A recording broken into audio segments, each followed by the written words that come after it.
my last day as the Arizona organizer for the Black Alliance for Just Immigration.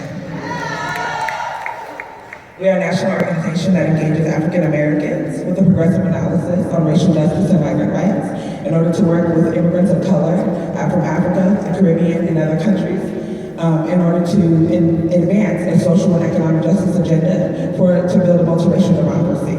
I want to welcome you to Arizona.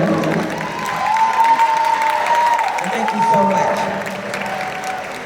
So Necklace Nation being in Arizona is significant for several reasons, right? Arizona is indigenous land. We call this Phoenix, Arizona, but really the border was drawn right by white supremacist manifest destiny.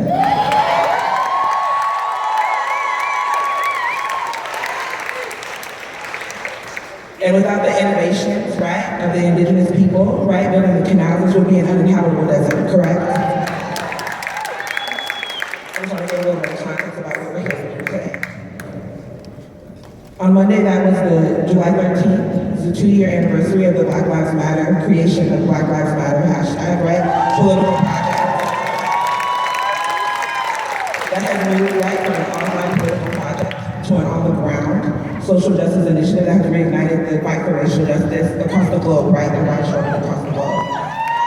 There's also the 1-year anniversary marking the death of, Eric Garner. And also, Sandra Bland died in police custody in Texas.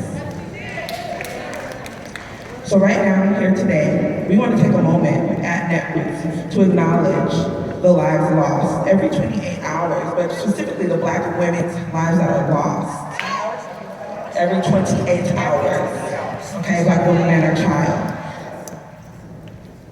Because we think it's important, and we demand, just as I demanded from Netroots several times, and then decided to go ahead and create, right, a local-focused, Black-focused space to connect local Black community organizers with organizers who are here from around the country for Netroots, right? Because that's something that we had to do, right? But we should not have had to do, right? Black roots. Hashtag Black roots, okay? Because when they announced they wanted to come to Arizona and talk about immigration, I wondered, are you going to talk about the 25% of Black immigrants in Arizona who are here as asylums and refugees because of U.S. foreign policy?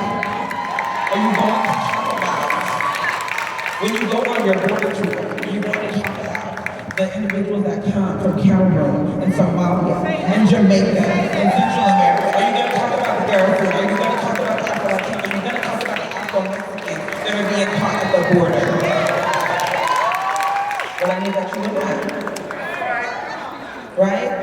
I wanted to know, are you going to talk about Arizona and our state legislators, 75% of whom are members of ALEC, who introduced legislation into the Arizona state legislature unedited? The state that passed SB 1070, the state that passed SB 1062 twice, the state that passed SB 1445, the Senate bill that would have kept secret the names of police officers that commit deadly use of force and redacted their names from their disciplinary records. That we had to come together as a Black and brown community to tell Governor that we need to be tough. Welcome to Arizona.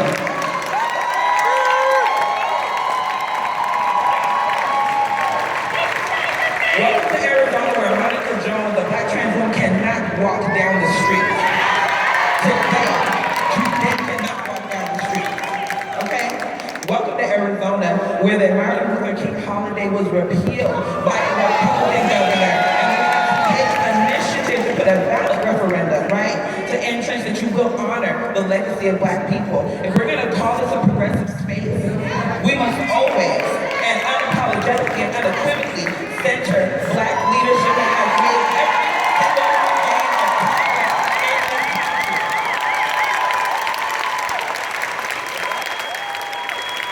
So we're going to hold this space. We're going to acknowledge